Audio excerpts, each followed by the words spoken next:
Hey guys, what's going on? Today we'll be looking at an M.2 Wi-Fi kit I picked up for my PC build, as my motherboard doesn't come with integrated, or as some people would call it, onboard Wi-Fi.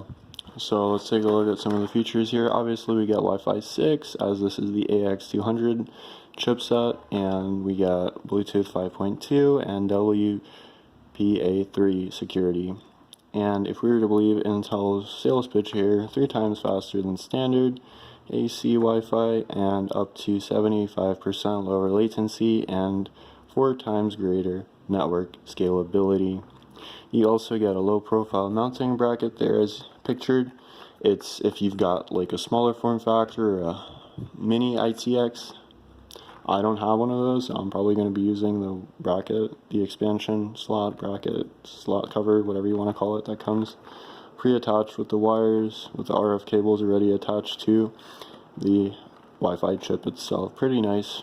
Nice that Intel does that for you. I think if you get the Chinese brand Wi-Fi chip things, you have to like connect the cables yourself, and they're little like SMA connectors that you have to like pop onto the Wi-Fi chip itself. Although I don't think I would have a problem with that. I just went for an Intel kit because I think I got a pretty good deal for it. It was like 20 bucks on Black Friday, so whatever, or I think that's the average market price, whatever, 20 bucks for a Wi-Fi kit.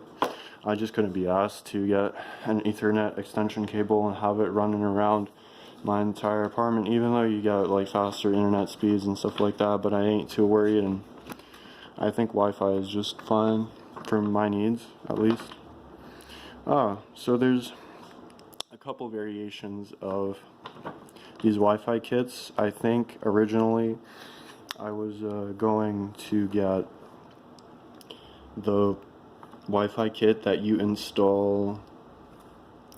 I believe it's almost reversed. You install the Wi-Fi chip, and then you route the cables through where your like IO shroud, that heatsink is at, and then you like flip the motherboard and then like unscrew it, and then like do all that fun stuff. And you probably want to do that before you install any of your other PC components, so you kind of want to do this first. And this installation method, I guess, with the expansion slot cover, you probably want to do this after you like install your graphics card and all the other fun stuff. So you probably do this at the end of your build rather than at the beginning.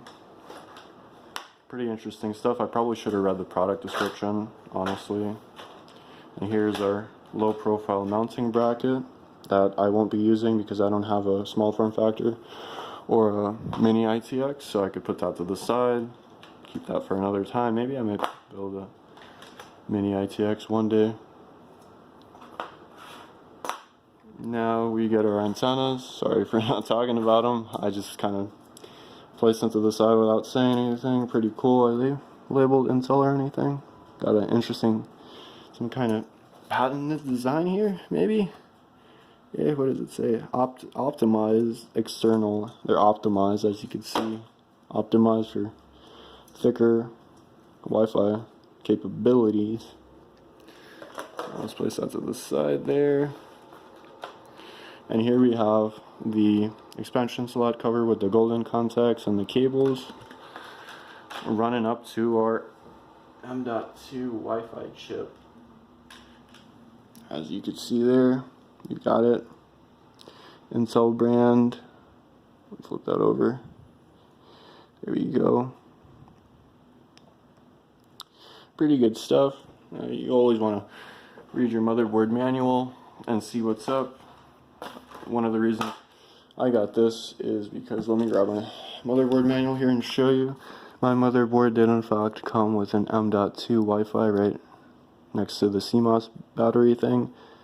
An M.2 Wi-Fi, yeah, there we go, camera's focus. And it kind of installs almost like a tiny NVMe SSD that gives you Wi-Fi, so I thought, why not? 20 bucks, pretty cool stuff. Now the only thing you have to be careful is, as you can see, I got the one with the expansion slot cover, so I'll install this towards the end. But if you get the ones with just the wires and the golden contacts and you don't have the expansion slot bracket, then you have to install it first, and you'll like install the chip apparently you like install the bracket first here. But I was looking at some installation videos, and all the videos I was watching, they just had the wires running from the Wi-Fi chip and the little coaxial cables, however the hell you pronounce it. Damn, pronunciation skills are terrible. But these golden contacts, right? They don't have the expansion slot cover. So it does definitely change the installation procedure, as first we do this, I assume, towards the end of our build instead of at the beginning. And then first you do the expansion slot, screw it in, and then you route the cables through where your M.2 Wi-Fi thing is at. But if you've got the other Wi-Fi kit, then kind of a little hard to explain, honestly.